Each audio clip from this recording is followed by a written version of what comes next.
ከዚህ በኋላ አንድ ነገር ታነፍሳለሁ ቢሉ ይሄ ሰለለ ጉሮሮትን ነው መበጠሰው። አንቺ እንዳልነኪ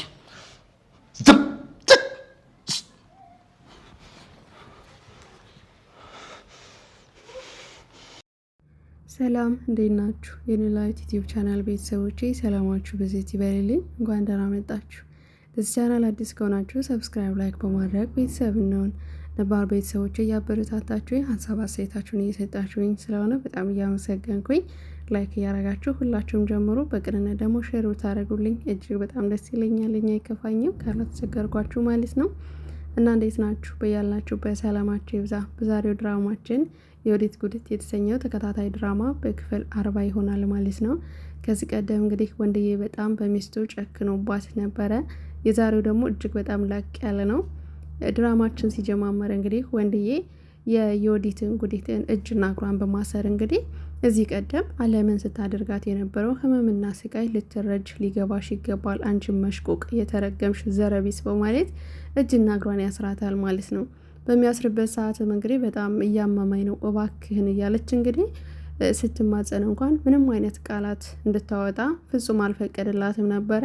ከዛም እንግዲህ ወንድዬ ያደረገው ነገር ከዚህ በኋላ ህመም ምን እንደሆነ ስቃይ ምን እንደሆነ በደንብ ልትረጅ ይገባል። አየሽ ዓለምን ምንም በማታውቀው ይችል ምስኪን ልጅ ከወንበር ጋር አስረሻት ነበር አይደል? አስታውሽ።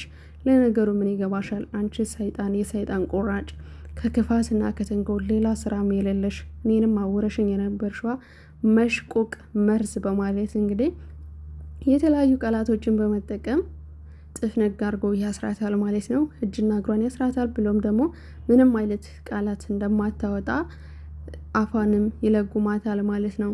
ከዛም እንግዲህ ለዓለም ማስጠንቀቂያ ሰጥቷታል። ይቺ ሴት እኔ ካልፈቀድኩላት፣ እኔ ቢና ጠጭ ካላልኳት ምንም አይነት ምግብ ምንም አይነት መጠጥ እንዳታቀርብላት ወዮልሽ በማለት እንግዲህ ለዓለምዬ ይነግራታል ማለት ነው። ቆይ ብትሞትብስ፣ አንድ ነገር ብትመሆንስ ምን ልታደርግ ነው ወንድዬ? የምታረገው ነገር ግን ታውቃለህ ወይ ስትለው እሱም የመለሰላት ምላሽ እኔ የምፈልገው እሱን አይደል ይላታል ማለት ነው። እሱም የሚፈልገው እንግዲህ እንድትሞትና እንድትሰቃይ እናትና የቤት ሰራተኛውን እንግዲህ ስታረጋቸው የነበረችውን ነገር እያንዳንዱን ዋጋ እያስከፈላት ይገኛል። በዚህም እንግዲህ ዓለምዬ በጣም ትጨነቃለች ማለት ነው። ከዚህ በኋላ እኔ አንድ ነገር ሆንኩኝ ማለት እኮ እናቴ ቤተሰቦቼ ምን ሊሆኑ ነው?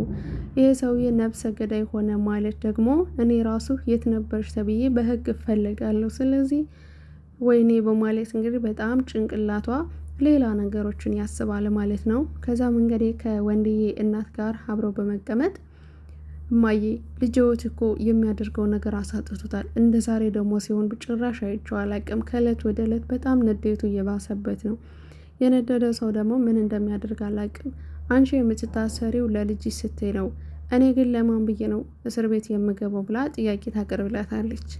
የወንድዬ እናትም ስለምን ጥያቄ ነው? ለምንድን ነው እንደዚህ አይነት ጥያቄዎችን የምታነሺው? ህሊናሽ ለምንድን ነው የሚያስበው? በማያስፈልግ ወይ ምንድን ነው ቤቱ ግን የሚተራመሰው? እና የወንድዬ እናትም እንግዲህ ያሰበችላት ነገር ቢኖር አንቺ ምንም ነገር አያሳስብሽ፣ መታሰር ካለብንም እኔና ልጅንን ደግሞ አንቺን በፍጹም አሳልፌ አልሰጥሽም፣ የኔ ልጅ አትጨነቅብኝ ትላታለች። እንዴት እማዬ አንቺ ብለሽ እኮ አይደለም ህግ እኮ ይፈልጋል። ወይኔ ጉዴ በማለት እንግዲህ ጭንቅላቷን አዙሯታል ማለት ነው።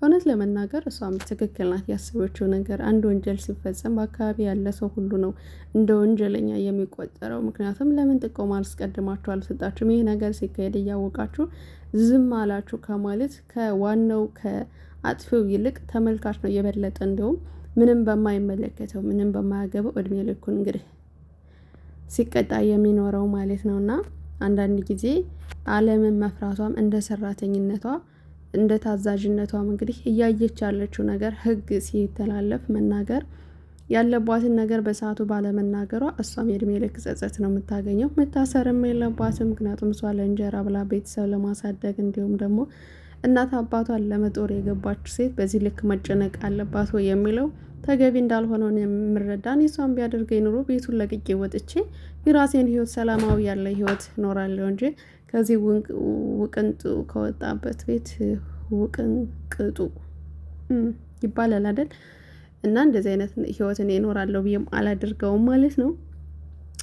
እና እንግዲህ የወንድዬ እናት አለምን እጅግ በጣም ትወዳታለች። አለምም በጣም ሞታ ነው የምትወዳት። እውነት ለመናገር አሰሪና ሰሪም አይመስሉም፣ እናትና ልጅ ነው የሚመስሉት። ከዛም በላይ ነው ፍቅራቸው። ምን ያክል ስሜታቸው እንደሚጠባበቁና ምን ያክል ዋጋም እንደከፈለችላት እንግዲህ አለም ከዚህ ቀደም በተለያዩ ነገሮችን አይተናቸዋል ማለት ነው። ሌላው ወደ አበባዬ መለስ ስልላችሁ አበባዬ እንግዲህ አሁን ላይ ቤቷ ሊሸጥ መሆኑን ሲሰማና ከዚህ ቀደም እንግዲህ ቤቱ 25 እስከ 24 ይወጣል ተብሎ የነበረው የግምቱ አሁን ላይ 19 ሲሆንባት እንደገና 4 ሚሊዮን ብር ከባንክ አውጥታ መጨመር እንደምትችል ስታስበው በጣም የድህነት አለሙን መቀላቀልና አፈር ማለቷን ኦኬ የድህነት አለሙን መቀላቀሉን ስታስበው እንግዲህ በጣም ይከብዳታለኝ። ከዛም እንግዲህ ፀሐዬን በመጥራት ድህነት እንዴት ነው የድህነት ኑሮ የጭቃ ቤት ሽታው ምን ይመስላል በማለት እንግዲህ ከዚህ ቀደም አንቺ የወዲትን ባል ከማግባትሽ በፊት ጭቃ ቤት አልነበር እንዴ ነው እንዴት ሽታው ይጠፋሻል አሁን አይደል እንዴ እንደዚህ አይነት ነገር ያየሽው ስትላት አንቺ ወጥሽ መቀቀል ስትይ እንዴት ነው የኔን ወሬ መስማት የቻልሽው በማለት ትቆጣታለች። እንዴት አልሰማም የምንኖረው አንድ ቤት ድምጽሽ እኮ የትም ይሰማል ትላታለች። ቢሆንም የወጥ ጠረንና የሽንኩርት ከተፋ ድምጽ ነው መስማት ያለብሽ እንጂ የኔ ወይዘሮ ወርቄን መስማት የለብሽም ስትላት ትቀጣታለች። ከዛም እንግዲህ ፀሐዬም በጣም ብስልና እየተረጋጋች ልጅ ስለሆነች እኔም የሚገርምሽ ነገር የአፈር ቤት ሽታው ምን እንደሆነ አላስታውስም፣ በብዛት የምሰራው በጣም የሀብታም ቤት ስለሆነ ረስቼዋለሁ በማለት ትመጻደቅባታለች ማለት ነው። ለነገሩ ይበላት ምንም አይነት የማይገባ ጥያቄ ነበር ስትጠይቃት የነበረው። በስተመጨረሻም እንግዲህ ደላላው መጥቶም ከዛም በኋላ ቢያንስ እስከ ስንት ቀን ትጨርስልናለህ ይሉታል። ከፈለክ እንግዲህ ዛሬውኑ እጨርስላለሁ ይለዋል አስቻለው።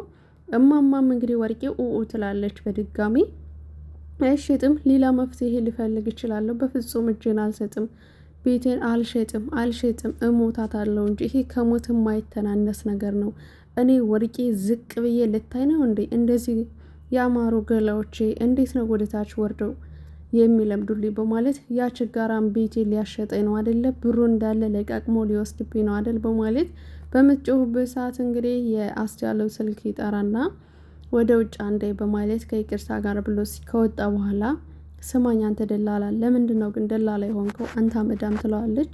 አመዳም ብለው ግን ለምንድን ነው የሚሳደቡት? ቆይ ለምን ብሎ ሲጠይቃት አመዳም ስለሆንክና። ቆይ ግን አንተ ጥያቄ ልጠይቅህ፣ 3 መኝታ ክፍል ያላቸው ቤቶች እስከ ስንት አገኛለሁ ብላ ትጠይቀዋለች። ከዛም እንግዲህ እሷም እስከ ስንት ይከፍላሉ አለ ሞልቷል ይላቸዋል። ልትገዙ ነው ወይ ሲላቸው አይ እንዴት እያየኸኝ ነው? ገንዘቤን ነው ተወርሻለሁ፣ በምን አቅሜ ለመከራየት ትለዋለች። እስከ ስንት አቅመውት ይፈቅዳል ሲል እስከ 3000 ካለችው በኋላ በ3000 የሚያገኙት ምናልባት አንቺ ደንበኛ ስለሆንሽ 3 በ4 ሲሆኑ የቀበሌ ቤት የጭቃ ቤት ነው ማግኘት የምትይው እንጂ እንደዛ እንኳን የለም ይላታል። እንዴት ኩሽና መኝታ ክፍልም ሁሉ ነገር የሌለው ስትለው 3 በ4 የሆነ ነገር ሁሉም ላይ አንድ ላይ ድብልቅልቅ ያለ ታገኛለሽ። እሱም በ3000 ሲሆን ከዛም በላይ ነው፣ ግን ላንቺ ስል ነው በማለት ሲያስረዳት ይሄኔ ፌንት ትነቅላለች ማለት ነው። ከዛ ምሪ ስትል እንግዲህ አስቻለው ምን አድርጋት ነው ይለዋል። ኧረ እኔ ምንም አላደርኳትም ራሷ ናት ጠየቀች መለስኩላት ሲለው ምን ያላደረገኛለ አፈር ቤት ወስዶ ቀበረኝ እንዴት የቀበሌ ቤት እንደዚህ ትለኛለህ? ለእኔ የቀበሌ ቤት ትመኝልኛለህ? በማለት እንግዲህ ስትናገረው እሱም ደንግጦ በቃ ዛሬውኑ እንጨርሳለን ሲለው ዛሬ እንኳን አይሆንም፣ ቢያንስ እንኳን በ3 ቀን የሚያስፈልገውን ነገር በሙሉ ጨራርስና ና ይለዋል ማለት ነው። እንግዲህ ደላለውም ሊጨርስ ተስማምቶ ወጥቶ ሂዷል ማለት ነው። ወርቅዬም እንግዲህ ባለው ነገር ስለተጨነቀች ነው። ምንም ነገር ብትናገርህ ከልቧ አትጣፈው፣ አመዳም ብትል እንኳን ዝም ብለቻለች፣ ጭንቀቱ ነው እንደዚህ ያደረጋት ይለዋል። ደላለውም እጅግ ትሁት የሆነና የታጋሽ ሰው ነው። ምንም ነገር ያለው ነገር የለም። እሺ በማለት እንግዲህ ጥሎት ሂዷል ማለት ነው። ሌላ ወንድዬ እንግዲህ መረጃውን ከጸጋዬ ጋር ለመቀበል ወደ ጸጋዬ ቤት ይሄዳል ማለት ነው። ጸጋዬ እንግዲህ መንገድ ላይ ካገኘ በኋላ መረጃውን ስጠኝ፣ የእናቴን መረጃ ይለዋል። መረጃውን እንዲህ በነፃ እንደማይሰጠውና 23 ሚሊዮን ብር እንዳሳዘ ይነግረዋለኝ። ይህንንም የሚገዛ ሰው አለ በማለት አዎ ሚስትህና የሚስትህ እናት ሊገዙኝ እየተደራደሩ ነው፣ ስለዚህ ድርድሩ ደግሞ ለአንተ ክፍት ነው፣ መግዛት ትችላለህ ሲለው ይሄኔ በጣም ነው የተናደደው። እንዴት በዚህ ልክ እነሱ ከሚገዙህ እኔ እጥፍ እገዛሃለሁ፣ ስለዚህ ለእኔ ሽጭልኝ ይለዋል። 23 ሚሊዮን ብር ሲለው በጣም ነው የደነገጠው። እነሱ ግን እውነት ይህንን ሊያደርጉ ኃጢአታቸውን ሊሸፍኑ ሊገዙ ነው ሲለው አዎ በቃ እኔ ብር ማግኘት አልችልም ይለዋል። ማግኘት ካልቻልክ እንግዲህ መረጃም የለም ስልኩም የለም ብሎ ጣጥሎት ይሄዳል ማለት ነው። በእናቴ እንዴት ትነግዳለህ ሲለው የእንጀራ ገመዴን አትበጥስብኝ፣ ይህ እንጀራዬ ነው በማለት ጸጋዬም እንግዲህ ለወንድዬ አፉን አስዞ ልኮታል ማለት ነው። ይሄኔ ጸጋዬ በተናገረው ንግግር ወንድዬ በጣም ነበር የተናደደው። ምክንያቱም የተናደደው በጸጋዬ አይደለም በሚስቱና በአማቱ ነው። ምን ያክል ኃጢአታቸው ሊሸፍኑ በገንዘብ እንደተደራደሩ ሲሰማ ነው በጣም ነው የተናደደው። አለምና የአለም አሰሪ እንግዲህ ወይም የወንድዬ እናት የወዲትን ካልፈታናተይ ወንድዬ እስር ቤት ነው የሚሆነው፣ በዚህ ሀሳብ ማይስማማ ከሆነ እኛ እናስመልጣ ስትላት አለም ይህንን ሀሳቡን ለወንድዬ እንንገረውና ከዛ በኋላ ከተስማማ እሺ ካልተስማማ ግን እናያለን በማለት ነበረ ሀሳባቸውን አቋርጠውት ይሄ ነበረ። ከዛም እንግዲህ ወንድዬ ከመጣ በኋላ በጣም ይናደድና ቆይ ብሩን እኮ ተደራደሩ እንዴት በእናቴ በማለት እንግዲህ ከራሱ ጋር ከተጨነቀ በኋላ ወደ አለም ሲመጣ አለም ነገሩን እንዲያስቆም ትጠይቀዋለች። እናቴም አለምም ከዚህ ነገር እናንተ ማታውቁት ነገር አለ፣ እነሱ ኃጢአታቸውን ሊሸፍኑ በገንዘብ እየተደራደሩ ነው፣ መረጃውን ከእነሱ እጅ ሊያልፍ ነው፣ ስለዚህ እኔ ወንድዬ ደግሞ በቁሜ እያለሁ ይህን ነገር ተዝናንተው እንዲኖሩ የቁም ሲኦል ነው ማረግባቸው ይላቸዋል። እባክህን እኔ እስር ቤት መግባት አልፈልግም በማለት አንቺ ምንም አትሆንም፣ አትፍሪ፣ ሰላሜን የማገኘው እሷ አንድ ነገር ስትሆን ነው፣ ያኔ ደግሞ ለእኔ እድሜ ልኬን ብበሰብስ ምንም ነገር አይመስለኝም ይላታለኝ። ከዛም ይህንን ሲሰሙ በቃ አለም በአንቺ ሀሳብ ተስማምቻለሁ በማለት እንግዲህ የወንድዬ እናትም የወዲትን ለማስመለጥ ይሞክራሉ ማለት ነው። ከዛ ወንድዬ ቀጥታ እንግዲህ ወደ የወዲት እናት ቤት ነበር ያመራው። እሱ ከወጣላቸው በኋላ እንግዲህ ሂጅ ብላ እንግዲህ አለም የወዲት ከታሰረችበት ፈታ አስለቅቃታለች ማለት ነው። ይህ የሚሆነባት እንግዲህ እናቷም እንዳትጨነቅ እሷም ነፃ ለመሆን እንግዲህ ወደ መጣችበት አባረው ልከዋታል ማለት ነው። ወንድዬም እንግዲህ በጣም ከወርቄ ቤት ጋር ከሄደ በኋላ እንግዲህ ወርቄን ካስጠራ በኋላ መኝታ ክፍል እንደሆነችና ምን አባት ሸርካንቺ ዘረቢስ ክፉ የሰይጣን ቁራጭ እናንተ እኮ መሽቁቅ ናቸው በማለት እንግዲህ ሳደባ ላይ ማን ነው እንደዚህ ብለህ የምትናገረው? ቤት ተሳስተ መሆን አለበት ስትለው እርሰውን ነው አልተሳሳቱም። አንቺ ምን አይነት ክፉ ነሽ? እንዴት እንደዚህ ታስቢያለሽ? እንዴት መረጃን በገንዘብ ልሽሽ ታስቢያለሽ? እኔ ሞኝ ጅል ነው እንዴ የሚመስልሽ? ያንቺ ልጅ እናቴን ስትገድል እኔስ እናቷን የማልገላት ነው እንዴ የሚመስልሽ? እንደዚህ ነው አንገትሽን ሲው ማረግ ሲላት እንግዲህ አለም ትደነግጽ የነበረው ከዚህ በፊት እንግዲህ ድንጋጤ ወደ ፀሐዬ መጥቶባታል ማለት ነው።